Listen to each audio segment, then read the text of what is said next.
Živijo, ime mi je Meri in sem Medi.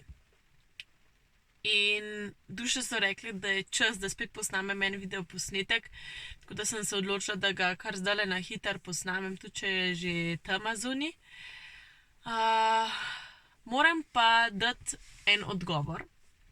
In sicer prišlo je vprašanje, kaj, če mi ni ok, da se mi duše ali pa duša javljajo preko sanj, da če mi ni ok, da pač dobivam informacije. Ok. Če vam pač ni do tega, enostavno rečete, ampak odločno, da ne želite, da dušni svet komunicira z vami. Duše to spoštujejo, sigurno, sem v to prepričana. Morate pa vedeti eno stvar. Če bo duša imela zelo, zelo močno sporočilo, ki vam ga bo želela na vsak način predati, bo pač poiskala vse možne načine in v tem primeru povozila vašo prošnjo potem, da se ne javlja.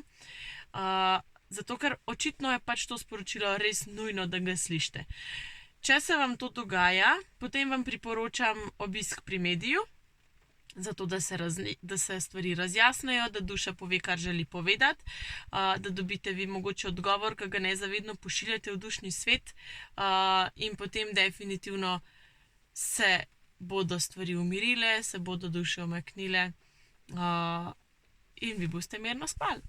Ali pa pač ne boste imeli določenih teh mogoče nekih znakov, ki vam jih duše pošiljajo, pa jih ne želite.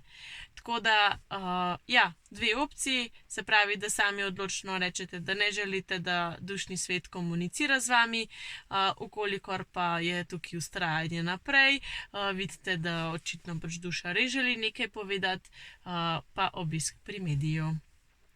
To je to. Upam, da me bojo danes pustili spati, zato ker sem posnela posnetek. Če pa ne, pa pač, ok, tudi prav, očitno bo pač zelo nujno. Želim vam krasen teden, glede na to, da danes snemam, ko je nedelja. In naj bo v vašem življenju svetloba in le prijazno. Se vidimo.